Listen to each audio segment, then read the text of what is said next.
To the channel. आज से हम स्टार्ट करने वाले हैं यूनिट 3 ऑपरेटिंग सिस्टम का लेक्चर नंबर 1। तो आज हम इसमें क्या डिस्कस करेंगे? आज हम इसमें सबसे पहले डिस्कस करेंगे प्रोसेस और प्रोसेस की स्टेट, जो कि AKTU 16-17 में 10 नंबर में क्वेश्चन पूछा जा चुका है कि what is process and process state होती क्या with the help of diagram. आप उसका एक्सप्लेन कीजिए। तो प्रोसेस है क्या? In operating system a process is a program. Operating system में प्रोसेस क्या? एक प्रोग्राम है दैट इज बीइंग एग्जीक्यूटेड। अगर एक प्रोग्राम है वो स्टैटिक आइडेंटिटी है तो वो प्रोग्राम है। जैसे हम प्रोग्राम को एग्जीक्यूट करेंगे तो वो क्या बन जाता है? हमारा एक प्रोसेस बन जाता है। During its execution a process goes through different state. जब भी हम किसी प्रोसेस को एग्जीक्यूट करते हैं तो वो जब भी हम उसको एग्जीक्यूट करेंगे तो वो सेवरल स्टेजेस से गुजर के जाएगा। तो वो स्टेजेस हैं क्या? Process state new, ready, run, wait and block and termination. ये क्या ऐसी कुछ स्टेट्स हैं जब भी हम किसी भी प्रोसेस को क्रिएट करेंगे या हम उसको एग्जीक्यूट करेंगे तो वो इन सब स्टेट से होकर जाएगा। तो ये सब उसकी 5 स्टेट्स हैं। वही मैंने लिखा था process from its creation to complete passes through the various state. जब हम उसको क्रिएट करते हैं, जब हम उसको कंप्लीशन स्टेट तक पहुंचाते हैं तो वो इसके कुछ स्टेजेस होते हैं जिनसे वो जाता है, गुजर कर जाता है। मिनिमम जो उसके होते हैं ये 5 स्टेजेस होते हैं जो मैंने आपको बताई, new, ready, run, wait and block and termination. ये इसकी 5 मिनिमम स्टेट्स है। इससे ज़्यादा भी हो सकती है लेकिन ये क्या मेन और मिनिमम स्टेट्स है। अब हमारी पहले क्या होती है? न्यू हमारी क्या होती है? न्यू को मैं आपको समझाती हूँ कि न्यू स्टेट बेसिकली है क्या। न्यू स्टेट है क्या? जो भी हमारा प्रोसेस है वो कहाँ है? हमारा सेकेंडरी मेमोरी में है। अगर हम प्रोसेस को सेकेंडरी मेमोरी से पिकअप करके मेन मेमोरी में लाएंगे, अभी मेन मेमोरी में लाएंगे, सिर्फ हमने क्या किया, सेकेंडरी मेमोरी से उसे पिकअप किया और मेन मेमोरी हम उसे लाने वाले हैं, तो that is called new state. ठीक है, वो क्या होगी? हमारी न्यू स्टेट। यानी हमने उसे मेन मेमोरी से पिक कहाँ कर लिया है, वो सेकेंडरी मेमोरी से कहाँ पिकअप कर लिया? मेन मेमोरी में। A process which is going to be pick up by the operating system वही into the main memory is called new process. कि हमने कोई भी ऑपरेटिंग सिस्टम क्या करेगा, कोई भी प्रोसेस को पिकअप करेगा सेकेंडरी मेमोरी में और उसको किस में लाएगा? मेन मेमोरी में। उसको क्या बोलते हैं? New process. नेक्स्ट स्टेट क्या है? Ready state. रेडी स्टेट क्या है? Whenever a process is created it is directly enter in the ready state. जब भी हमारा प्रोसेस क्रिएट हो गया, हमने क्या करा, उसे सेकेंडरी मेमोरी से किस में लिया? मेन मेमोरी में हमने पिकअप कर लिया। तो क्या होगा? यानी अब वो मेन मेमोरी में आ चुका है, तो इसका मतलब क्या है? वो रेडी स्टेट में। जब वो रेडी स्टेट में है यानी वो प्रोसेस किस में है? हमारा मेन मेमोरी में। Whenever a process is created, it directly enter to ready state in which it wait for a CPU to be assigned। और वो रेडी स्टेट में आ गया, अब वो वेट कर रहा है कि कब उसको हम CPU असाइन करेंगे। तो वो क्या होती है उसकी रेडी स्टेट। देन आती है उसकी क्या? Running state. रनिंग स्टेट में क्या होता है कि one of the processes from the ready state जब will be chosen by the operating system depending upon the scheduling algorithm. और क्या है हमारा क्या होगा? रेडी स्टेट में काफ़ी सारे प्रोसेसेस होंगे, P1, P2, P3, P4, P5, Pn, काफ़ी सारे प्रोसेसेस होंगे। तो हम कौन सा प्रोसेस पिकअप करें और उसको रनिंग स्टेट में डालें? तो वो किसके बेस पे करते हैं? हम शेड्यूलिंग के बेस पे। जैसे आप देख रहे होंगे यहाँ मैंने लिखा हुआ है शेड्यूलिंग। तो शेड्यूलिंग वही मैंने जैसे आपको बताया कि आप इसमें शेड्यूलिंग का मेन रोल होता है। शेड्यूलिंग हम उनके प्रायोरिटी के बेस पे करेंगे, first come first serve, TF, काफ़ी सारी शेड्यूलिंग एल्गोरिथम है। किसी का भी यूज़ करके हम क्या करेंगे? अपने प्रोसेसेस को चूज करेंगे कि कौन सा प्रोसेस हम किस रनिंग स्टेट में डालेंगे। ये होता है प्रीएम्पशन। प्रीएम्पशन यानी जैसे मैंने इसमें लिखा है प्रीएम्पशन यानी P1 हमारा रनिंग स्टेट में है, लेकिन P1 से जो ज़्यादा प्रायोरिटी वाला है जैसे P5 वो उस टाइम आ गया हमारा, तो हम क्या करेंगे? फोर्सफुली P1 को रोकेंगे कि अभी आप रुक जाओ, अभी आप एग्जीक्यूट मत हो। P1 को रोककर हम P5 को करेंगे, यानी P1 को हमने फोर्सफुली रोका है, फोर्सफुली स्टॉप किया उस प्रोसेस को। That is called preemption. कि फोर्सफुली किसी भी प्रोसेस को रोकना, वो होता है हमारा प्रीएम्पशन। ठीक है, अब ये हमने क्या है? Input output request. यानी जैसे अब P5 आ गया, P5 हम एग्जीक्यूट करा, अब P5 को सडनली क्या होगा? इनपुट आउटपुट की जरूरत पड़ेगी। उसे CPU एक टाइम तक चाहिए था, देन उसके पास उसे क्या चाहिए था? इनपुट आउटपुट चाहिए थे। तो कहाँ हो गया? CPU का अपना काम खत्म करके देन वो इनपुट आउटपुट रिक्वेस्ट करता है और वो किस में चल जाता है? वेटिंग स्टेट में चला जाता है। यानी वो वेट करेगा अपने काम कंप्लीट होने तक। जब वो अपना काम कंप्लीट होगा, अगर उसे आगे जरूरत पड़ेगी CPU की, तो वो CPU का एलोकेशन के लिए चला जाएगा, अदरवाइज वो यहीं टर्मिनेट हो जाएगा। आगे जाके क्या हो जाएगा? वो कंप्लीट हो जाएगा। ठीक है, वही इसमें बताया है मैंने, ये आपको मैंने डायग्राम के थ्रू पूरा एक्सप्लेन कर दिया। इनपुट आउटपुट रिक्वेस्ट के बाद वो रनिंग स्टेट में, रनिंग के बाद वो क्या है? टर्मिनेशन यानी जो हमारा प्रोसेस है वो हमारा एग्जीक्यूट हो चुका है पूरा। वही मैंने इसमें लिखा है। तो हमने रनिंग स्टेट तक पढ़ लिया था। तो ब्लॉक जब मैंने इसमें लिखा तो ब्लॉक और वेट में क्या है? जो भी हमारा when a process wait for a certain resources, जब भी कोई भी प्रोसेस के पास, जैसे P1 जो है हमारा रनिंग स्टेट में, लेकिन सडनली उसके पास कुछ भी, उसके पास जो उसे रिसोर्सेज चाहिए वो उसकी रिसोर्सेज मिसिंग हुई है, उसके पास वो रिसोर्सेज नहीं है, तो क्या चला जाएगा, वेटिंग या ब्लॉक स्टेट में चले जाएगा उस रिसोर्सेज का वेट करने के लिए। जब उसको वो रिसोर्सेज मिल जाएगी तो वो क्या करेगा, अपने वेटिंग स्टेट से हटकर वो किस में चल जाएगा, रनिंग स्टेट में चले जाएगा। तो ये क्या होता है, ब्लॉक और वेट स्टेट, कि उसकी या तो वो रिसोर्सेज की वजह से या किसी उस टाइम या तो वो रिसोर्सेज उसके पास नहीं है, या ऐसा हो सकता है कि उसका जो टाइमिंग है, देखो आप इस तरीके से समझिए कि हमारा उसको सीपीयू जो है एक सर्टेन टाइम तक ही चाहिए था, सीपीयू उसने सर्टेन टाइम तक सीपीयू का एलोकेशन उसका खत्म हो गया, जो सीपीयू का काम था उसका वो खत्म हो गया, देन उसके बाद क्या चाहिए उसको, input output device, input output चाहिए, तो क्या करेगा, वेटिंग स्टेट में चला जाएगा, सीपीयू का अपना काम कंप्लीट हो गया, देन वो इनपुट आउटपुट में जाएगा और अपना काम वहाँ फिनिश करेगा। तो ये क्या होता है, हमारा ब्लॉक और वेट के अंदर आता है। नेक्स्ट आता है हमारा टर्मिनेशन। टर्मिनेशन में क्या होता है, when a process finish it's execution it come in the termination state, जब भी सारी स्टेट यानी वो रनिंग, वेटिंग, न्यू सभी स्टेट्स में चला जाता है, वो अपना सारा काम कंप्लीट कर लेता है, उसको सीपीयू एलोकेट कर देते हैं, जो उसको वर्क था वो उसने अपना वर्क कर दिया, तो देन वो क्या हो जाता है, उससे एग्जीक्यूशन कंप्लीट हो जाता है और हम बोलते हैं कि हमारा जो प्रोसेस है वो कंप्लीट हो चुका है, वो टर्मिनेट टोटली हो चुका है। तो ये हमारा जो भी अगर आएगा प्रोसेस एंड प्रोसेस स्टेट, तो आपको ये सब लिख के आना है, इसकी पूरा डायग्राम बना के आना है, आपको प्रोसेस क्या है विद इट्स एक्सप्लेनेशन, जैसे मैंने आपको बताया आप इस तरीके से लिखेंगे तो आपको 10 में से 8-9 मार्क्स बहुत इजीली मिल जाएंगे। का बहुत इंपॉर्टेंट टॉपिक कवर करने वाले हैं, जो कि एग्जेक्टिव 21-22 में 10 नंबर में पूछा जा चुका है। वो क्या था, पीसीबी, प्रोसेस कंट्रोल ब्लॉक को आपको एक्सप्लेन करना था with the help of diagram. तो पीसीबी है क्या, a process control block is a data structure used by the operating system to store information about a process. Process control block क्या है, एक डेटा स्ट्रक्चर है जो कौन यूज करता है, ऑपरेटिंग सिस्टम यूज करता है, और वो किस चीज के लिए यूज करता है, जो भी हमारे प्रोसेस होते हैं इनकी इन्फॉर्मेशन को स्टोर करने के लिए हम किसका यूज करते हैं, प्रोसेस कंट्रोल ब्लॉक का। जो हमारा पीसीबी है, पीसीबी को किसने क्रिएट किया, ऑपरेटिंग सिस्टम ने उसको क्रिएट किया है, किस चीज़ के लिए, कि हम जो भी प्रोसेस है उसकी क्या इन्फॉर्मेशन को स्टोर कर सके। हमारे पास P1, P2, P3, P4, P5 काफ़ी सारे सेवरल प्रोसेसेस होते हैं, तो हर प्रोसेस की अलग अलग इन्फॉर्मेशन होती है, अलग अलग उसकी स्टेट होती है, अलग अलग उसकी आईडी होती है। तो हर प्रोसेस का अलग एक क्या बनता है, ऑपरेटिंग सिस्टम क्या क्रिएट करता है, एक अलग पीसीबी क्रिएट करता है। अगर P1 है, एक P2 है, एक P3 है, तो P1 के लिए एक अलग, P1 के लिए एक हमारा क्या है, एक अलग पीसीबी क्रिएट होगा, P2 के लिए हमारा क्या होगा, एक अलग पीसीबी क्रिएट करेगा ऑपरेटिंग सिस्टम। अब हम कब इसको क्रिएट करते हैं, जब हम प्रोसेस को एग्जीक्यूट करते हैं तब हम इसको क्रिएट करते हैं। तो ये क्या होता है, जो हमारा प्रोसेस कंट्रोल ब्लॉक होता है उसके अंदर काफ़ी सारे कंपोनेंट आते हैं, जैसे कि process state, process ID, program counter, CPU register, memory information, process scheduling information and accounting information. ये काफ़ी सारे कंपोनेंट है, ये भी हो सकता है, इससे ज़्यादा भी हो सकते हैं, यानी ये जो है हमारे मेन कंपोनेंट है जो पीसीबी के अंदर आते हैं। तो सबसे पहले हम पढ़ेंगे प्रोसेस स्टेट, कि प्रोसेस स्टेट है क्या। अब प्रोसेस स्टेट क्या है, current state of the process, जैसे मैंने इसमें लिखा है कि प्रोसेस की करंट स्टेट क्या है, यानी जो हमारा प्रोसेस है P1 उसकी करंट स्टेट क्या है, वो रनिंग स्टेट में है, वेटिंग स्टेट में, या रेडी स्टेट में।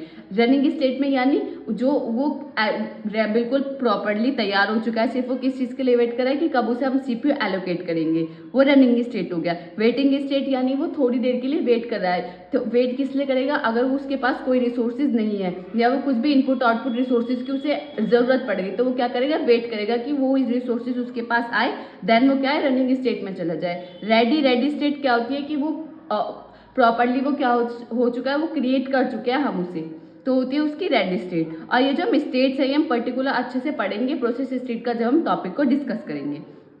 तो होता है प्रोसेस की स्टेट, क्या प्रोसेस स्टेट क्या है, सिर्फ ये है कि हमारी जो करंटली प्रोसेस है जो हम एग्जीक्यूट कर रहे हैं उसकी प्रोसेस की स्टेट क्या है, रनिंग स्टेट है, वेटिंग स्टेट है, रेडी स्टेट है, न्यू स्टेट है, काफ़ी सारी स्टेट्स होती हैं। अब है प्रोसेस आईडी। प्रोसेस आईडी क्या है, uniquely identify for each process, यानी हमारे पास P1, P2, P3, P4, P5 ये सारे प्रोसेसेस हैं। अब आप इसको आइडेंटिफाई कैसे कर रहे हैं कि P1 प्रोसेस ये है, P2 प्रोसेस ये है, P3 प्रोसेस ये है, तो उनके पास क्या होते हैं, यूनिक आइडेंटिटी होती है, जिसकी वजह से हम प्रोसेस को एक आइडेंटिफाई कर पाते हैं, जिसको बोलते हैं प्रोसेस आईडी। जैसे मैं हूँ, आप है, आप लोगों की हमारे पास क्या है, हमारी एक आईडी है, यानी हमारे एक नेम है, तो वो क्या है, यूनिकली आइडेंटिफाई कर पाते हैं हम सेवरल पर्सन्स में। अगर हमारे पास 10 पर्सन है तो हम अपने आप को यूनिकली आइडेंटिफाई कर पाते हैं, किसकी वजह से, अपने नेम की वजह से। इसी तरह काफ़ी सारे प्रोसेस होंगे, P1 P2 Pn तक अगर कोई भी प्रोसेस होगा तो हम उन्हें किस वजह से यूनिकली आइडेंटिफाई कर पा रहे हैं, उनके प्रोसेस आईडी की वजह से, क्योंकि उनके पास एक यूनिकली आईडी है जिसकी वजह से हम पता लगा पा रहे हैं कि P1 प्रोसेस ये है, P2 प्रोसेस ये है। अब प्रोग्राम काउंटर क्या होता है? प्रोग्राम काउंटर क्या होता है, जैसे हमारा P1 एक स्टेट, एक हमारा प्रोसेस क्या है, P1 है, एक हमारा P2 है। तो P1 हमारे, एक P1 है, एक P2 है। अब P1 हमारा रनिंग स्टेट में, यानी वो एग्जीक्यूट हो रहा है, तो जो भी हमारी नेक्स्ट इंस्ट्रक्शन, जैसे P2 हमारी क्या होने वाली है, एग्जीक्यूट होने वाली है, तो प्रोग्राम काउंटर क्या करेगा, नेक्स्ट इंस्ट्रक्शन का एड्रेस को स्टोर करेगा अपने अंदर, जो हमारी स्टेट एग्जीक्यूट होने वाली है। P1 तो हमारी एग्जीक्यूट हो रही है, P1 के बाद किसका टर्न है, P2 का, तो P2 का एड्रेस कौन स्टोर करेगा, प्रोग्राम काउंटर। क्यों करेगा, क्योंकि ऐसी दूसरी इंस्ट्रक्शन है जो हमारी क्या होने वाली है, एग्जीक्यूट होने वाली है। तो वही मैंने इसके अंदर लिखा है, address of the next instruction to execute. ये क्या करता है, नेक्स्ट इंस्ट्रक्शन के एड्रेस को अपने अंदर होल्ड करता है जो एग्जीक्यूट होने वाली है। वो किसका वर्क होता है, हमारे प्रोग्राम काउंटर का।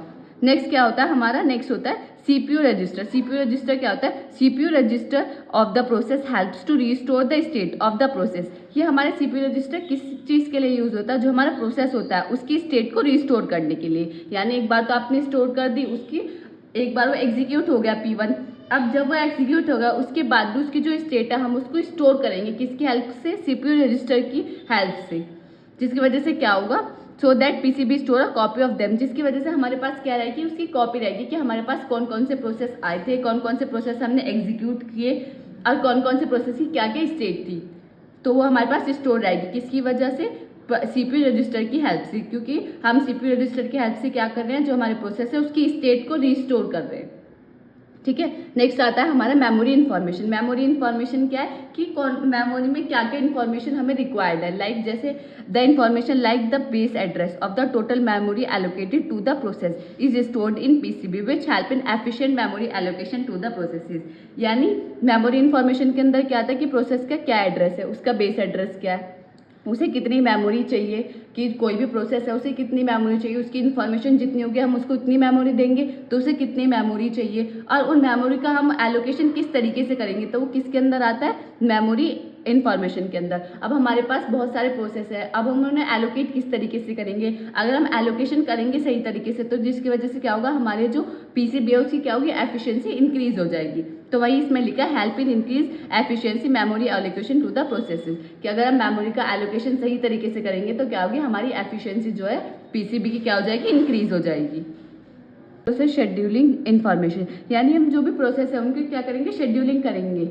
तो उसमें क्या होता है, the priority of the processes और the algorithm of scheduling is stored in the PCB to help in making scheduling decision of the operating system. यानी हमारे पास P1 P2 P3 P4 Pn तक हमारे पास क्या प्रोसेसेस है, तो हम उनकी प्रायोरिटी के बेस पे हम उन्हें क्या करेंगे, शेड्यूलिंग करेंगे, कि सबसे पहले हम एलोकेट CPU किसको करेंगे, P1 को, देन उसके बाद P5 को, उनकी प्रायोरिटी के बेस पे हम क्या करेंगे, शेड्यूलिंग करेंगे, जिसकी वजह से क्या होगी, हमारी एफिशिएंसी भी हमारी इंक्रीज होगी। और इसमें क्या है, जैसा है कि एल्गोरिथम ऑफ शेड्यूलिंग, यानी हम इसमें क्या यूज़ करते हैं, शेड्यूलिंग के एल्गोरिथम यूज़ करते हैं। आप इस यूनिट में, हम इस यूनिट में जब हम नेक्स्ट टॉपिक्स पढ़ेंगे तो हम इसमें क्या पढ़ेंगे, शेड्यूलिंग एल्गोरिथम पढ़ेंगे। काफ़ी सारी शेड्यूलिंग एल्गोरिथम होते हैं जिनके बेस पे हम प्रोसेसेस को एलोकेट करते हैं, कि सबसे पहले CPU किसको एलोकेट होगा, देन CPU सेकंड किसको एलोकेट होगा। तो जैसे शेड्यूलिंग एल्गोरिथम का मैं आपको एक एग्जांपल देती हूँ, FCFS यानी फर्स्ट कम फर्स्ट सर्व, यानी जो पहले आएगा हम उसको क्या कर देंगे, पहले CPU को एलोकेट कर देंगे। अगर P1 पहले आया तो P1 को सबसे पहले, P1 पहले आया तो हम P1 को तुरंत के तुरंत CPU एलोकेट करेंगे, देन P5 आया तो P5, देन उसके बाद आया, जैसे P1 का काम खत्म हुआ तो देन हमने किसको कर दिया, P5 को एलोकेट कर दिया हमने CPU। तो वो किसका, तो वो क्या होता है, वो हमारी शेड्यूलिंग एल्गोरिथम होती है, जो कि हम आगे काफ़ी अच्छे से डिटेल में डिस्कस करेंगे। नेक्स्ट पॉइंट है हमारा अकाउंटिंग इन्फॉर्मेशन। अकाउंटिंग इन्फॉर्मेशन में है कि हमारा CPU, जैसे हमने P1 को CPU एलोकेट किया तो कितने टाइम तक CPU उसके पास रहेगा, ऐसे थोड़ी कि वो पूरे दिन लेके बैठा रहेगा, या उसको हम बहुत एक लॉन्ग टर्म तक या एक लॉन्ग टाइम तक हम उसको CPU एलोकेट करेंगे, नहीं, कि वो उसको अकाउंटिंग इन्फॉर्मेशन में हम ये देखते हैं कि कौन से प्रोसेस को हम कितने टाइम CPU एलोकेट करेंगे। तो इसमें ये लिखा है, the information such as CPU time, कि हम CPU की टाइमिंग कितनी, यानी CPU कितने टाइम तक रहेगा, मेमोरी यूसेज कितनी मेमोरी उनको यूज़ की जाएगी, P1 कितनी मेमोरी यूज़ करेगा, तो वो सब किसके अंदर आता है, हमारा अकाउंटिंग इन्फॉर्मेशन के अंदर। और काफ़ी सारी चीज़ें जैसे etcetera. Helps the operating system to monitor the performance of the processor, जिसकी वजह से हम क्या कर पाते हैं, मॉनिटर कर पाते हैं परफॉर्मेंस की। उसकी मॉनिटर परफॉर्मेंस हम किस तरीके से मॉनिटर कर पाएंगे, अगर हम उसमें देखेंगे कि वो कितना टाइम ले रहा है, कितनी उसे मेमोरी, अगर वो ज़्यादा मेमोरी लेगा और ज़्यादा टाइम लेगा तो उसकी परफॉर्मेंस क्या है, बहुत बेकार है, यानी वर्स्ट है। अगर वो एवरेज टाइम ले रहा है तो एवरेज परफॉर्मेंस है, अगर वो कम टाइम ले रहा है, कम मेमोरी ले रहा है तो उसकी परफॉर्मेंस क्या है, बेस्ट परफॉर्मेंस है। तो हम इसके बेस पर मॉनिटर कर पाते हैं प्रोसेस की परफॉर्मेंस की, किस प्रोसेस की परफॉर्मेंस सबसे अच्छी है, किसकी बेकार है, किसकी मीडियम है या किसकी एवरेज है। तो वो ये सब है।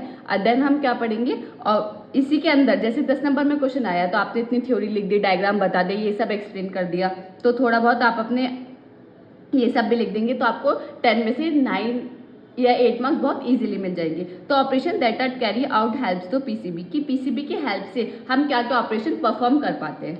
तो जो जो ऑपरेशन हम परफॉर्म कर पाते हैं वो है प्रोसेस शेड्यूलिंग, वही मैंने बताया, process scheduling, multitasking and resource sharing, जो कि हम यूनिट 3 में अच्छे से इन्हें डिटेल में पढ़ेंगे। लेकिन आपको बस ये याद रखना है कि ये 3 ऑपरेशन है जो हम प्रोसेस कंट्रोल ब्लॉक की हेल्प से परफॉर्म करते हैं। अब इसके एडवांटेजेस क्या है, advantages of PCB, store all the information about the processes. अब हमें ये नहीं है कि हम अलग से कोई ले उनको उसके अंदर स्टोर करें, तो पीसीबी एक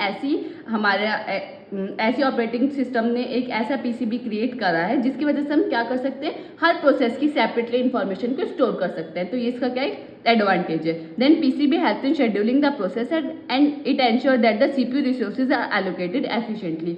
वही कि क्या करता है, शेड्यूलिंग करता है, काफ़ी सारे एन नंबर ऑफ प्रोसेसेस आ गए तब क्या करेगा, वो प्रोसेसेस की क्या करेगा, शेड्यूलिंग करेगा। और उनको किस तरीके से शेड्यूलिंग करेगा, उनकी प्रायोरिटी के बेस पे या किसी और के बेस पे उनकी शेड्यूलिंग करेगा और उन्हें सीपीयू को एलोकेट करेगा, जिसकी वजह से जो हमारे ओवरऑल एफिशिएंसी है पीसीबी की ऑपरेटिंग सिस्टम की, वो क्या होती है, इंक्रीज होती है।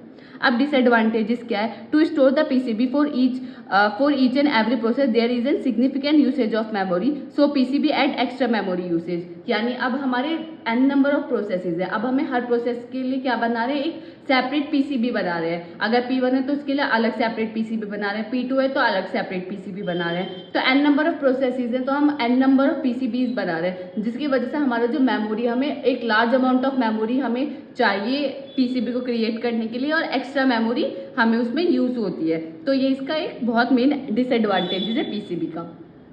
तो ये हमने पीसीबी को खत्म कर लिया। आई होप अगर आपको इसमें कोई भी डाउट है आप कमेंट सेक्शन में पूछ सकते हैं। अगर ये वीडियो आपको अच्छी लगी हो तो लाइक कमेंट शेयर करना ना भूलें। अगर आपको ये यूनिट्स की नोट्स चाहिए तो आप ज्वाइन कर सकते हैं हमारा Telegram channel. Thank you for watching this video. मिलते हैं किसी अगली वीडियो में।